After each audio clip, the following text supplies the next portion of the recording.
More than 4 million Palestinians live in the West Bank and Gaza. They are not Israeli citizens, so couldn't vote in the recent Israeli election. But to be sure, the results of those elections will have a significant impact on their future. Joining us now for more on what the re-election of Prime Minister Benjamin Netanyahu means for Palestine and the region.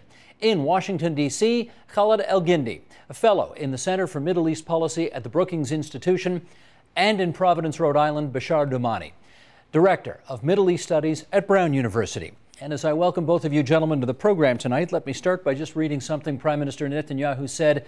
This was a couple of weeks ago, before Election Day. He said, "I think anyone who moves to establish a Palestinian state and evacuate territory gives territory away to radical Islamist attacks against Israel. The left has buried its head in the sand time after time and ignores this, but we are realistic and understand." Khaled El-Gindi, when you heard him say that, what was your reaction? Well, to be honest with you, my reaction was the mask has finally been lifted. This is the real Benjamin Netanyahu, who, as you know, anyone who's followed this issue and this particular prime minister over the last few decades knows that he's never really been a real supporter of the two-state solution. So it's not a surprise, except in that he said it so explicitly. Bashar Doumani, he has tried to walk that statement back since then. Do you accept that? Oh, of course not. This is just for public consumption. As a historian, I can tell you that the Zionist movement leaders have always spoken in two registers because they know how important it is to get international diplomatic support for their project. Netanyahu was clear with the Israelis through his words and his policies for a very long time. But to American and European audiences, he's tried to fudge this issue by saying he would accept the two-state solution. Of course, everything he did on the ground was not in that direction, and that was clear to any close watcher of the events, as Khaled says. So this is nothing new for the Palestinians. Khaled, I do have to follow up with this, though, and that is he right? There are people who will say that if Israel were to vacate those territories, the result would be an Islamist uptake and a greater security threat for Israel. So is he right? Well, I don't believe that he is. No, I think there's a real reversal of cause and effect here that is happening. And that is to say that extremism and violence is a function of occupation and repression and the denial of Palestinian rights. And that's what creates the environment for extremists and those who commit acts of violence. That's what allows them to flourish. By saying that the occupation will continue is almost a guarantee of violence and more extremism. Bashara, whatever you thought of the comment, it clearly worked in terms of an electoral device. People came out, they voted for him. He got the largest number of seats. He's going to continue to be prime minister, already the second longest serving prime minister in Israeli history. How surprised were you by the turn of events that brought about? I wasn't surprised. You must know, and your audience must know, that what drove Israelis to vote for him was not his statement on the two-state solution. They already understood what his position on that is. And in fact, the Palestinians, and this is what's stunning about all of this, were not really part of the political platforms of any of the parties there. The real issue that drove people to vote for him was his fear-mongering and race-baiting on the Arab citizens of Israel, saying that they are coming out in droves to vote. This is like somebody in the United States or Canada saying that black people or Jews are coming out in droves to vote, and therefore all the rest of you must come and vote against them. So that's the part that I think worked with the Israeli electorate. None of the parties had anything to say in their platforms about the Palestinian issue. Khaled, in fact, he did say at the 11th hour, Palestinians are coming out, Arabs are coming out to vote in droves. With the clear implication being the rest of you Jews better get out there to balance off those votes. He, again, apologized for that after the fact, after he had won the largest number of seats. What do you take from the apology? Well, I mean, it was sort of a non-apology apology. It was, you know, he regrets making those statements. It's not exactly the same as being sorry that he made those statements, or much less an apology to the people that he offended. So, but I do think it points to a trend in Israeli society that is more identity-based, much more kind of chauvinistic, if you will. There's a real, there's a slew of legislation that is directed at the Palestinian minority in Israel in terms of commemorating the events of 1948, what Palestinians refer to as the Nakba, and the expulsion or flight of more than half of the Arab population of Palestine. These are being criminalized. There are attacks on Palestinians, citizens of Israel who identify as Palestinians, and we see a sort of recurring kind of mob violence directed at Arab citizens as well. So this is, I think, a real disturbing development in Israeli political and social culture. One thing we do know for sure, and that is that the Obama administration was not pleased at all with those kinds of comments that came from Prime Minister Netanyahu. Josh Earnest speaks for the president, and here's what he had to say about those comments. Let's roll that clip, please. It is, as we mentioned yesterday, cause for the United States to evaluate what our path is forward given the Prime Minister's comments. And so we'll have to sort of see what sort of policy and priorities the Prime Minister chooses. But we certainly are in a position to evaluate our approach to these issues, given that the Prime Minister essentially backed away from commitments that Israel had previously made to this effort.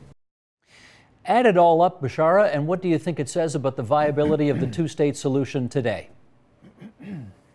The two-state solution is not viable and has not been for a long time. There's one state that exists on that land, and there's one regime, and that's the Israeli regime. The only difference is that this regime conducts a policy whereby different kinds of people live under different kinds of laws. There's nothing like equal rights for everyone living under that single regime, and that's the problem. We should add here that Prime Minister Netanyahu is not exactly a very subtle individual, and it's easy to make fun of him and of his policies. We should remember, however, that the structural issues that are involved here of occupation and disenfranchisement and discrimination are things that have been followed by every single Israeli government before Netanyahu and will be followed after, until there is a fundamental change in how Israel thinks of itself. It cannot be a Jewish and democratic state, obviously, and this has become clear now to many who believed that this was a possibility. And I think the elections for them, those who believed in that possibility, which the Palestinians never saw as real, this is a terrible event for them. But for the Palestinians, it's a continuation of the same. Khalid Les Gelb, who's been watching the region for 50 years, said that a new American strategy for the region ought to include renewed negotiations between Israelis and Palestinians on the future of the region. Do you think there's any point in doing that right now? I don't. I'm afraid that I think it's actually quite irresponsible to call for a return to negotiations when they really have no chance of succeeding. The problem with this process is not that Palestinians and Israelis can't get to the negotiating table or into the negotiating room. It's that they've never really been able to come out of there with a credible agreement. And so the process of negotiations has gone on for more than 20 years. So both sides know exactly where the other side stand. This issue, all of the issues have been negotiated multiple times and at multiple layers. So the question isn't getting back into negotiations. The question is, how do you, in some cases, maybe skip over negotiations and try to save the outcome, and that is a two-state solution. I think it is possible to have a two-state solution, theoretically. A lot of things would need to happen that are not currently happening, like a reversal of Israeli settlements and so on. But it is theoretically possible. But also what needs to happen is there needs to be better mediation by the United States or the international community that helps to level the playing field. I think any successful negotiation can't succeed when the power imbalance between the two sides is so enormous as it is between Israelis and Palestinians. Well, let me ask about the Palestinian side of that potential negotiation. Do you think there is a clear political mandate on the Palestinian side, Khalid? No, I don't think there's a clear mandate. I think certainly President Abbas, who is also chairman of the PLO, Palestine Liberation Organization, has the legal authority to negotiate. But that's a different matter than having the political mandate by his people and by political forces in the Palestinian society. He is currently a very weak leader. He presides over a divided authority, divided between the West Bank and Gaza, but also even the PLO does not include very important political factions that are simply not part of that umbrella group. So the claim to be representative of all Palestinians, I think, is very much in doubt. Well, that was something that Ron Prosor, the Israeli ambassador to the United Nations, pointed out on this program not too long ago when we had him on. And I want to play a brief clip of that, and then Bashara will have you comment on that first. Sheldon, if you would, let's roll that clip. Israel's neighbors don't include exactly Liechtenstein and Luxembourg on the map. No, so you're in a more dangerous neighborhood, that is true. Absolutely. So we have enough with Hamas from the south, Hezbollah from the north, but in essence, those groups like ISIS, they all drink from the same ideological well. And that ideological well, if it's ISIS, which is Sunnite, or if it's Hezbollah up in the north, which is Shiite, and when you get down to those groups at the end of the day, they are very, very dangerous because they create a change in the way our whole neighborhood thinks and the way it perceives people in the West and democracies and our way of life. And we have to stand together against that. And in Israel, we feel that we are on the front line encountering phenomena that Western democracies have yet to encounter. One of the points, Bashara, that the ambassador makes is that, let's say you got back to a negotiating table and let's say the Israeli government managed to make an agreement with President Abbas. Well, fine, that doesn't get you Hezbollah, it doesn't get you Hamas, it doesn't get you ISIS, and therefore you're not necessarily any further ahead. Does he make a point? No, it's his frame that is flawed. Israeli leaders have for over 60 years been saying that they are the vanguard, the front line, the fortress defending Western values against, and then you can fill in the blank. It was against communism, it was against Arab nationalism, now it's against Islamism. It's always been the same exact claim nonstop for over 60 years. So this, all it does is obfuscate the real issue here, which is that you have a settler colonial occupation of Palestinian land and its creation of an apartheid system, and based on power relations in which one party is very strong and the other one is very weak. What's happening now, I think, is that the United States is no longer in full control of the situation. Israel, Saudi Arabia, and Egypt have had an alliance since the late 1970s. But these alliances were based on each one of them having a special relationship with the United States. What they have done recently is started to reinforce relations between each other to a point that they are moving as a single bloc, sometimes in directions opposite of how the United States strategic interests are being defined by the Obama administration. And that is why Netanyahu feels strong enough to come to the United States and publicly slap the president in the face. That's why he feels that he can have the support of the Republican Party and intervene in US domestic policies, because he sees an alliance happening in a region between regional powers that are moving in a somewhat different direction from the United States under this banner of fighting Islamic extremism and Iran. Whether it's, again, like the ambassador said, Sunnis or Shiites, it doesn't matter, they all drink from the same well. And by that he means that Islam, as defined by this alliance of three countries, whether it's Hamas, which is considered now a terrorist organization not just by the United States but by the Egyptian government, or whether it's Hezbollah, or whether it is the Houthis in Yemen, this alliance now is being reinforced at the expense of U.S. influence in the region. But Khalid, I mean, I hear what your colleague says there, but let's put it this way. If the roles were reversed, and let's say the Palestinians managed to go to a negotiating table and get an agreement with a far-left party in Israel, but they didn't have Likud, they didn't have any of the religious parties sign on, they didn't have the settlers sign on.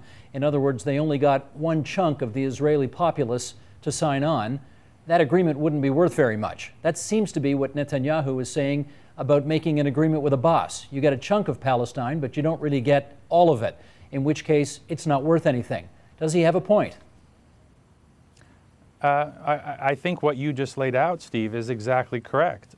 You can't negotiate, especially on issues that are so not just strategic but existential to the two sides. You can't negotiate these issues based on even a simple majority. There needs to be broad political consensus, if not societal consensus, on these kinds of decisions. That's true in Israel. That's certainly also true for the Palestinians. And so the idea that we can negotiate with one set of Palestinians while actually making war against another set of Palestinians, that's not diplomacy, that's not a peace process. That's really just colonialism, to be frank.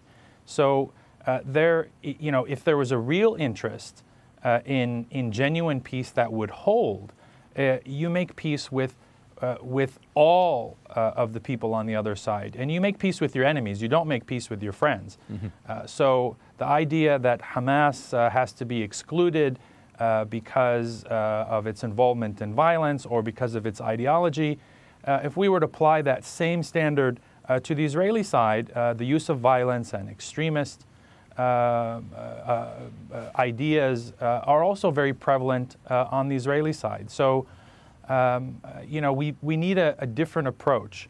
And I would just add one additional point in that I agree with everything that Professor Doumani raised in characterizing this view. But I would add it's also, I think, inaccurate on its face. Islamist movements are extremely diverse. They certainly share a common idiom and common, to some extent, worldview.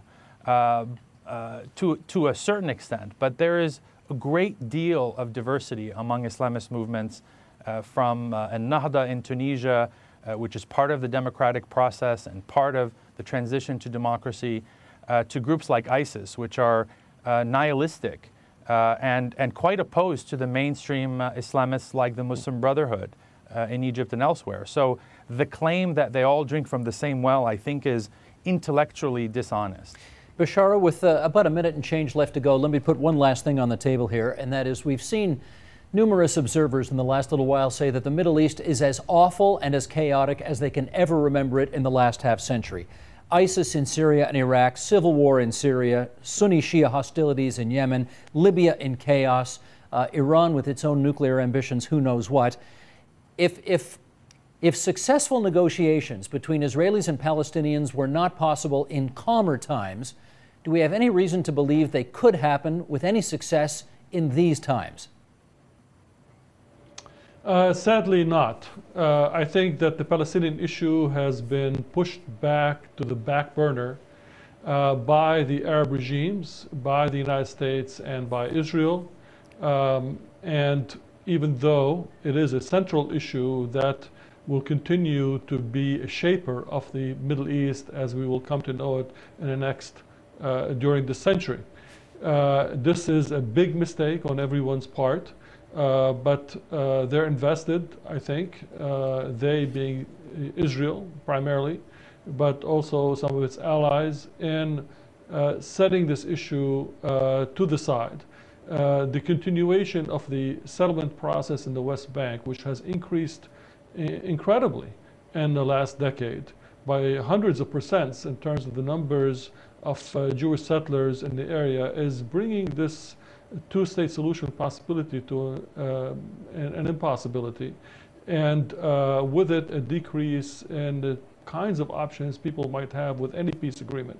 So I'm afraid that the general collapse of this state system that came into existence after World War I, with the implosions that you mentioned in Syria and Libya, in Yemen and Iraq, which is often really a result of direct intervention from abroad, beginning with the US invasions of Iraq in 1991 and then 2003. All this is really very bad for the Palestinians, who are not only weak, but now also being marginalized.